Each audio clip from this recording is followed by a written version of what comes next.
Good afternoon, my name is Jürgen Steinmetz, joining you from livestream.travel in Honolulu and reporting for eTurboNews.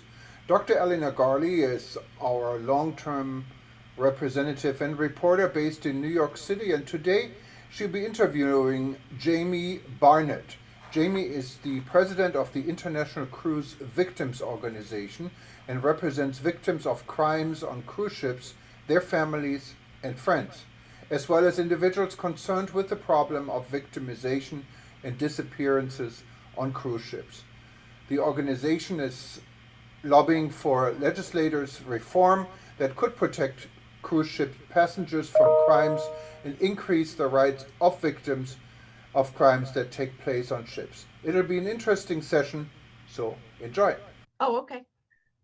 The hearing was chaired by Congressman Elijah Cummings. Oh my. And he was such a champion of ours. His passing was a real blow to all of us. And in the hearing, he ordered that the cruise industry sit down with cruise ship crime victims and hammer out something they could agree on that would make cruising safer. And we all met, a bunch of us from ICV, and the cruise industry absolutely agreed to nothing. Oh my. And you have to understand, we were asking for things like, could you please put peepholes in the cabin doors, such as Hotels. a hotel room has and has had for a decade?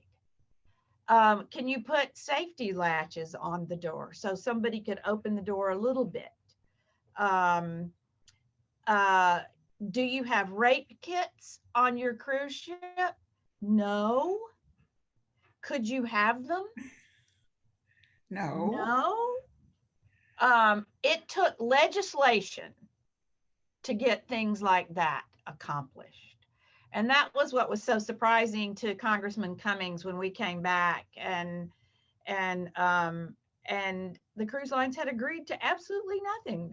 No headway had been made, and it was clear then that it would take legislation for them to do anything. And here's a group of people that say anytime a camera gets in front of them, or they get in front of a congressman or senator, the stereotypical comment right out of their mouth is passenger safety is our number one priority. And the passengers buy into that until Well, they run into a problem. They are vulnerable to being manipulated, because they want to go so badly and have this great vacation, and they're easily, manipulated for the profit of other people. Well, most recently was a COVID story that originated in Barbados. Uh-huh. And so the Center for Disease Control in the US government has halted all the cruise line industry events and cruise and schedule until the end of the year out of the American ports. And so while the cruise ships have been going not full tilt, but certainly taking passengers in Europe, it's really stayed off the immediate radar screen for the American market. They did sail to Greece briefly from a European port, but that stopped quickly because COVID was on board with the passengers, even though they tried to create a bubble. So the people in Barbados bought in to the story that the cruise line was now safe, and they could test it out and show that they had again created this very safe space. And so they invited reporters and some passengers and crew to sail out of Barbados. And at Barbados, even though the Caribbean countries have done their damnedest to either dampen the problem or to keep it under control, Barbados decided to step forward, because the cruise industry is so important to them, to allow the ship to sail with these people. And as you know, within a few days, the bubble was tarnished. One person got sick, it spread, and they aborted the mission, if you will, returned to Barbados. And the people who were not tested positive were permitted to leave that space, not to be quarantined. And why do you think, Jamie, they were not quarantined after getting off the ship, being around a COVID person or persons? My personal opinion is they didn't want that mess. You know, they wanted to get rid of that and have it gone as quickly as they could. And what amazed me was that their the reports that I got was that they claimed while the CDC did not they were not under the rule of the CDC, but they said their protocol was very closely aligned with that of the CDC. There is nothing they did that is anything like what the CDC recommended, which would have been the cruise line should have arranged for private escort from that ship to a facility, and then private flights, charter flights back home. And instead they crowded them in with the public in public transportation to the airport, and then on full airplanes back to where they went. How irresponsible can you get? Exactly. And they were not quarantined in Barbados for 14 days, even though they had been in close proximity to a COVID infected person. And the first couple of days of the trip, masks were not required. That's very closely aligned with the CDC's protocol. Very. So, and it was only after some of the media, especially the Americans, started to complain that they put the rule into force. And then by then, of course, it was too late. And what the cruise lines are also trying to say is that they somehow it was not a person that was infected. Somehow I guess the virus just kind of flew onto the ship, and somebody happened to breathe and got sick. It wasn't as though they were already sick when they got on the flight, on the ship. And then they sent them back home using airplanes and cabs and limos and whatever to spread the disease. And so I did invite Barbados representatives, and they were not interested in communicating their position on this issue. Shocking. Yeah, so in addition to all the people that have gotten sick from COVID early in the year, the cruise line is considered a very serious vector for the movement of the virus from one person to another, as well as from one country to another. Can you comment on that? And perhaps you have a story or two from any of the people that that are part of your organization that you can share. I have had people call me during early, actually one gentleman was calling me quite a bit during February. He had booked really expensive cruises for his entire family in and around the Asian ports. Mm-hmm. Well, he starts hearing about, what's happening in China and how all the ports are starting to close there, not here, but there.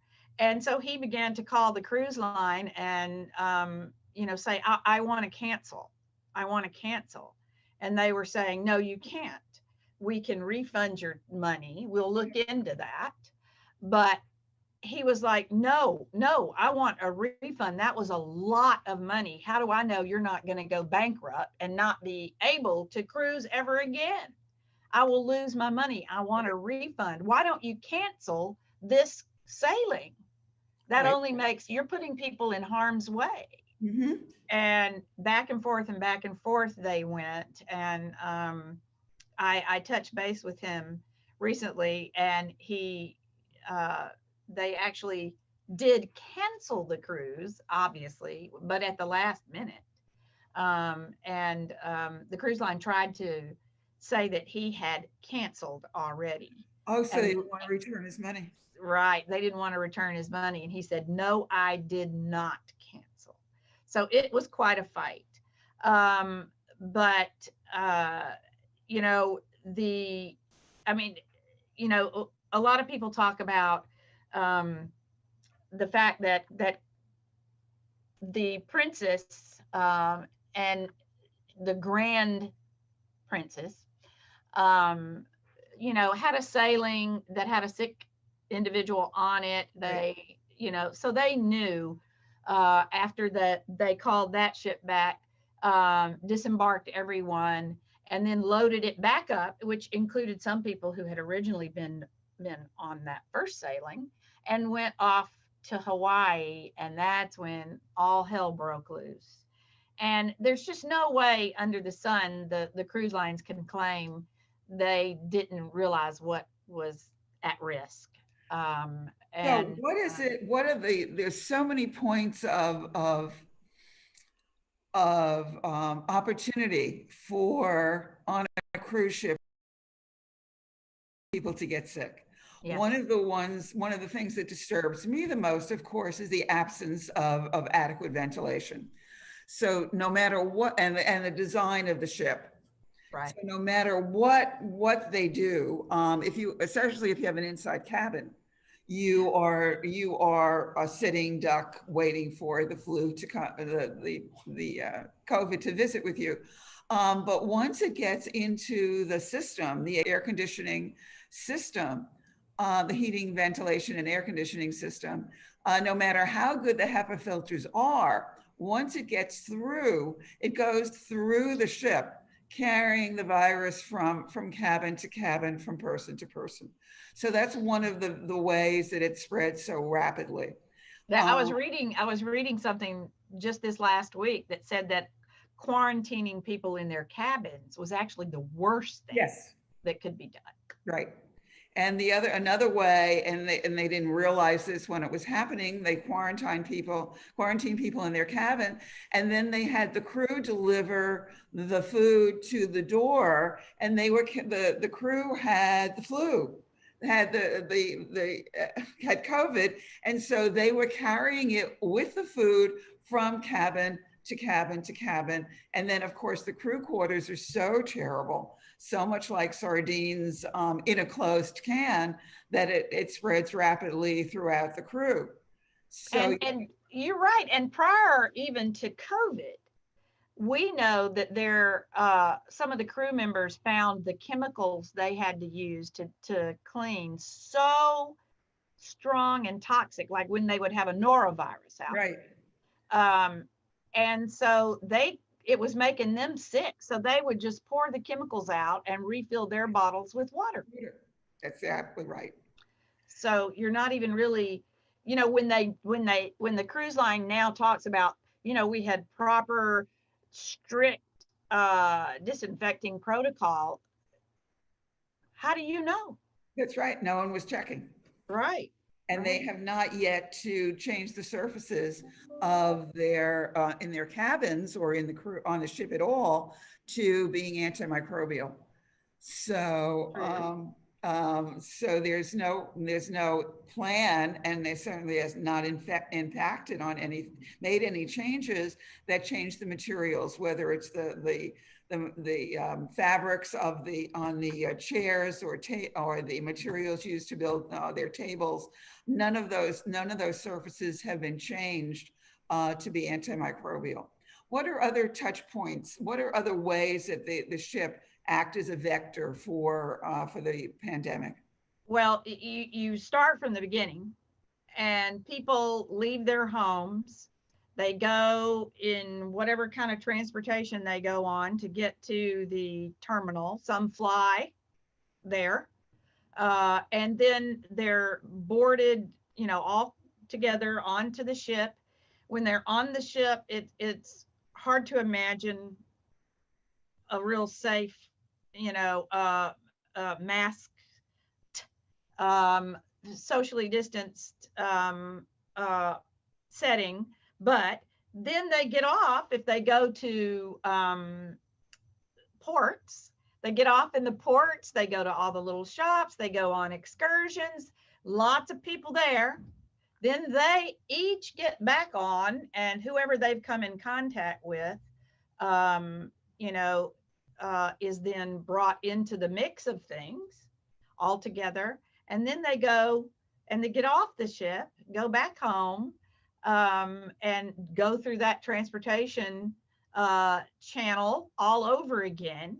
So there's lots and lots of Which is places now, just, right, it yeah, was spread, right, starting in February and March yeah. from all of those people. Now you have, you and the organization have come up with a list of a wish list that Yeah. that you would like to see implemented that would benefit passengers. Can you share with us some of that information? Yes, I'm gonna say that there's two separate issues at play for us. Certainly right now, and the most important is COVID and the protocol and the standards that we think the cruise lines need to adopt to keep passengers, or to hopefully make passengers safe, even in COVID world. But besides COVID, there are plenty of other measures we'd like to see the cruise lines take on, and we know by history that they're not going to voluntarily do Right. that it'll have to be legislated. But we want to see the reporting, crime reporting done much more thoroughly. Well, do you think that working cameras on board a ship would be useful? That's a thought. And allowing passengers who have been victimized on a cruise access to that footage is important. One of the things I think people really need to know, and the cruise lines really fight, and they have so much money, and you have to understand, like you said so beautifully, we're the only ones that are going to Washington and saying, here's my daughter who died on a cruise ship. Here's my story. Here's how she died. I'm here because me and my friends here who've also lost loved ones don't want to see this happen to anybody else. And so here I'm going to become re-victimized by having to tell this story of what happened over and over and over, but we do it. And then when we get up and leave that congressperson's office, right behind us comes the lobbyist from the cruise industry, and offers all kinds of financial support to that congressperson or senator, and quickly our story just vanishes. Well, why don't you give us some of the details of what you've introduced to the industry, which they have ignored? One of the crime statistics that we'd like to see broken down. The number one crime that occurs on a cruise ship is sexual assault. Yes. And so very, very, very few of those cases ever go to court. There are, and even fewer are successfully prosecuted. Right. What about children? Are children really safe? No. No. That's another one. But here's the issue. In that crime reporting, we want the public to know how many of those sexual assaults are committed against minors. Right. And the cruise industry will just fight tooth and nail and get out the really big bucks to keep legislators from agreeing to that.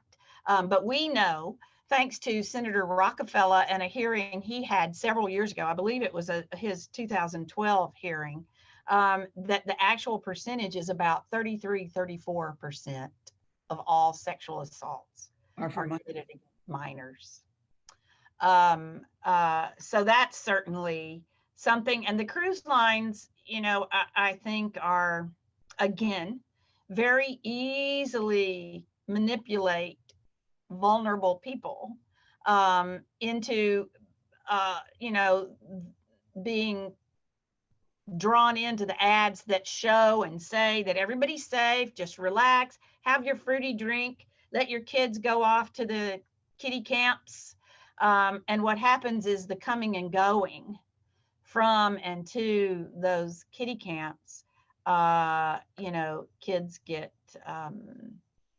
I know assaulted. parents have said to me when I give them a heads up when they're taking their beautiful children on board, and I said, "Are you chipping your kids so you know where they are all the time? Are you giving them phones or some other way to communicate if they get into trouble? Are you doing any surveillance of the children, or are you just sending them blithely off? Oh, we're on a cruise," they say to me, and What it's, can happen? oh yes, what could possibly happen? And they don't understand that person, male or female person in the next cabin, just because they have the same amount of money to pay for the cabin doesn't mean that they're not predators. Good guy. They are predators, and they're investing their money in this cruise in order to find vulnerable children whose parents are at the pool or the bar, and Right. the children are unaccompanied. So Yeah, it's quite tragic. And I often caution people when we travel and speak at different conferences and workshops that you wouldn't at home just send your kids to somebody's house you didn't Right. know anything about. Exactly. You would have references, you would know who else they sat for, all kinds of things about them. And it just, people have to realize it's not it's a cruise ship now is a city. That's right. It's big. There's no police, Nope. there's no independent police. No. And you cannot let your guard down. You just can't, despite the ads you see and the claims the cruise line makes. I think Because people are they love surprised. you. They love you when you're getting, all ready to go and you've paid your money. But if something happens to you, they're not your friend anymore. No, they are your enemy. Yeah. There is a morgue on board every ship. People are surprised to learn that. Why is there a morgue on board every ship? Because people die. There are illnesses, and the medical care is another concern of ours. The quality of care, the level of certification that the doctors have, and the cruise ships operate under the auspices of the fact that they consider their medical professional personnel to be contract laborers. Mm-hmm. So they don't consider themselves medically or liable for the medical care that you get. The courts have actually overturned that, but the cruise lines tend to ignore things like that a lot of time, like fines. They just ignore them. So they operate that way regardless. So we're really fighting for increased certification, like advanced cardiovascular life support training or advanced trauma life support training in the emergency setting. Things like that to better protect passengers. And then the doctors may not be, they are trained or educated in their own countries, but they're not licensed doctors from the United States or a other major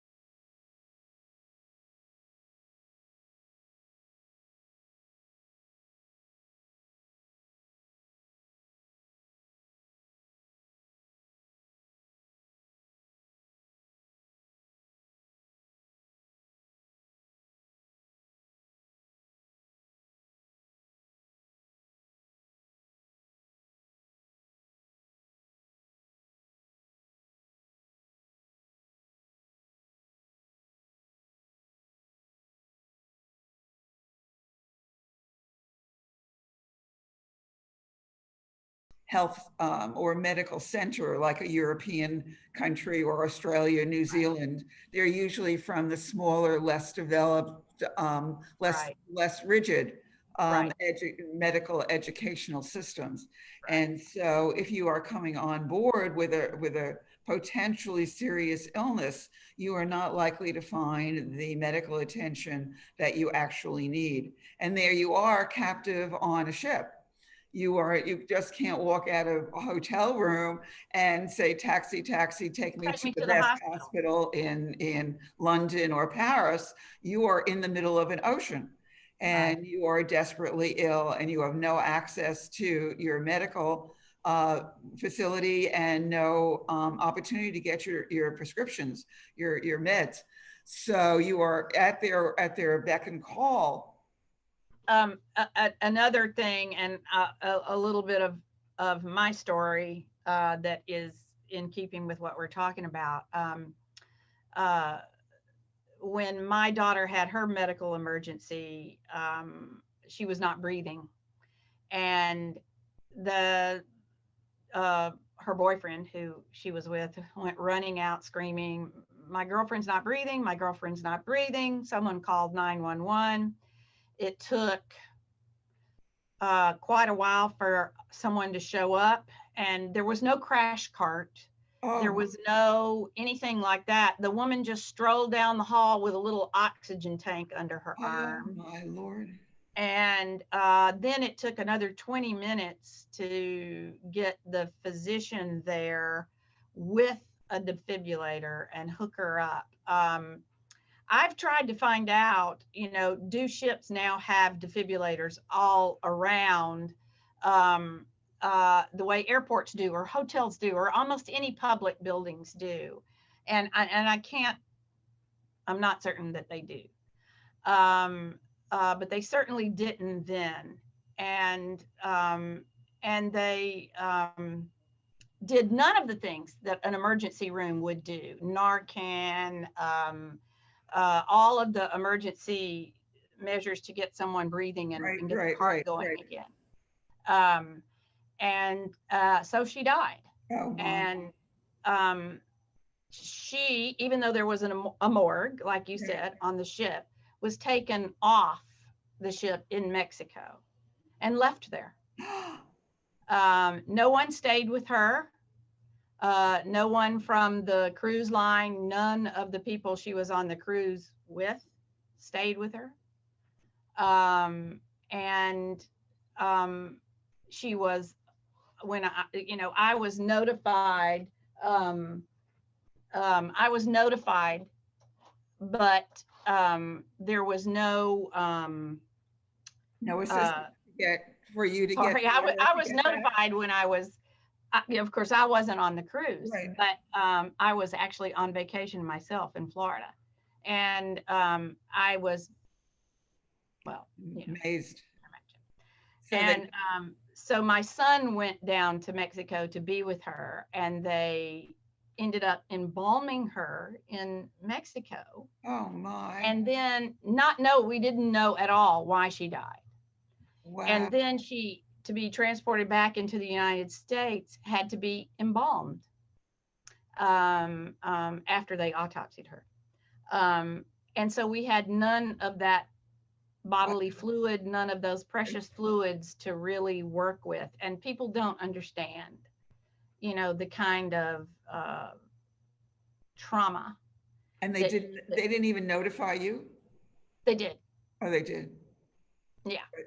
But I was in Florida. I couldn't to You- Mexico. Right. And but my son went, and I flew home the next day, but it was almost a week before her body came back to the United States. And so that's one of the things that I fight really hard for, is that anyone dying on a cruise ship be allowed to be put in that morgue and to come back to the United States. Right. Rather than, Left in another country. To whatever local territorial jurisdiction they're in has considers standard. Well, as we're running, I think we're running out of time. I really haven't been watching that closely, but I wanted to talk about the amount of air pollution and water pollution that the that the cruise ships contribute to our environment, since we're hopefully moving into a green period with our new president. Perhaps he and his team will focus on the pollution problems created by the cruise ships. Certainly, they have polluted the waters in the Caribbean and other countries because they dump the untreated sewage directly into the oceans, killing the reefs and killing the fish and killing all the other flora and fauna, destroying in some countries like Tonga and Vanuatu, destroying all the hotels opportunities that are built on the ocean, because people come to these oceanside hotels because of the water. And now the water is polluted to the point where in some cases you can't even go into the water that's in front of your hotel.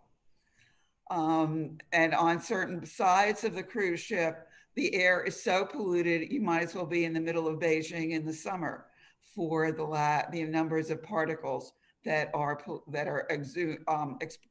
into the air from the cruise ship that again are not filtered as they leave the ship. Yes, and I'm certainly not an expert on the environmental impact that cruise ships have on our planet, but I know it should be a huge concern of everyone's. The amount of sulfur dioxide and all of the pollutants that they emit, even now where they are idling in Europe, in the Caribbean, they are putting out so much toxic emissions that for that local community, it's horrific. For the rest of the planet right now, it's great because they're not out there destroying all the white right whales and the coral reefs and ocean water has improved. It's amazing the things that have improved since they're not sailing. Also, there's fires and explosions on board cruise ships. People, of course, are getting food poisoning because it's very difficult to store all that food and keep it refrigerated, keep it fresh, which is why one of the first things that people talked about was eliminating the buffet, because so many germs are transmitted through the buffet, and the food spoils as it sits out in the environment and in the atmosphere, and then people pick over it and sneeze over it, and so it's a great deal. Getting a little queasy just thinking about it. Oh, and then ships are able to get stranded and then you need to be air vac or helicoptered off your ship because it's gotten caught on a rock or something else that makes it stranded. Yeah. And one of the things that, just first and foremost is that I don't think people realize, and let's just talk about Americans in this instance for a minute, don't realize that if they buy their ticket, from what they think is an American company, that, it's Carnival, their headquarters are right there in Miami. That's an American company. And I go there and I get on this ship in America, and then it's going to travel around and it's going to come back to America. I'm good. They have no idea that when they get out beyond U.S. territorial waters, they have just lost every right and every law that protects them as a U.S. citizen, because then they're on what's known as the high seas, and it's the jurisdictional. I think that the investigative agency in charge of anything that happens to someone, an American, on a cruise ship on the high seas is the FBI. And I think that if you interviewed 100 different FBI agents, you would get 100 different explanations of how the jurisdictional procedure goes. Because if you're an American and you're raped or you're murdered on a cruise ship on the high seas, and the next port you go into is notified, but so is the ship's country of registry. None of the ships are registered in America. Right, for the following reason, which is tax. To avoid taxes, to avoid laws. Right, and the labor laws, they don't have labor laws, safety laws, OSHA standards, all of that. And so they're notified that flag state, their registry, the country they're registered in. And of course, they're usually countries that are very small and underdeveloped, and they don't have the means or the willingness to come investigate what happened to some American, 2,000 miles away. And so then the port that they enter into, say it's Mexico, the captain has to notify that port that a crime scene is entering their country, their territory.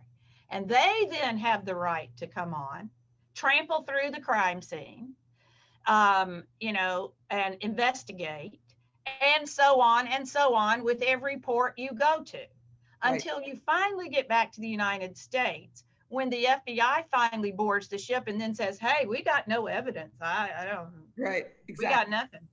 Very, so very. You get no justice. No. None whatsoever. Well, if they want to get in touch with you, Jamie, and share some of their experiences or lend their support or insight into the difficulties and challenges of either being a passenger or even being an executive or a crew member on a cruise ship, where do they reach you? Our website is www.internationalcruisevictims.org. And that's a good way to find any of us. Just go on that website or find us on Facebook. We have internationalcruisevictims.org Facebook page as well. Well, thank you very much. It's been wonderfully enlightening, and thank you for educating us. Thank you for allowing us to get that story out, Eleanor. Thank you. Thank you. Bye-bye. Bye.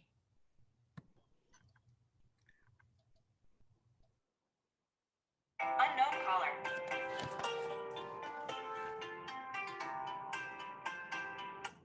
Yes, it's Eleanor. Oh, hi. I'm doing fine.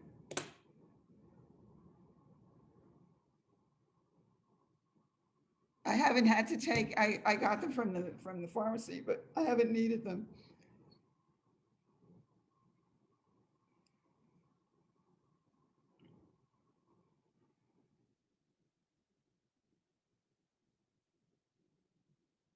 Oh, okay. And the antibiotic, and just take one of the antibiotics. No, I don't think so. Okay. Yep. 917-306-9893. Okay, thank you so much for the call. Okay, thank you. Bye-bye.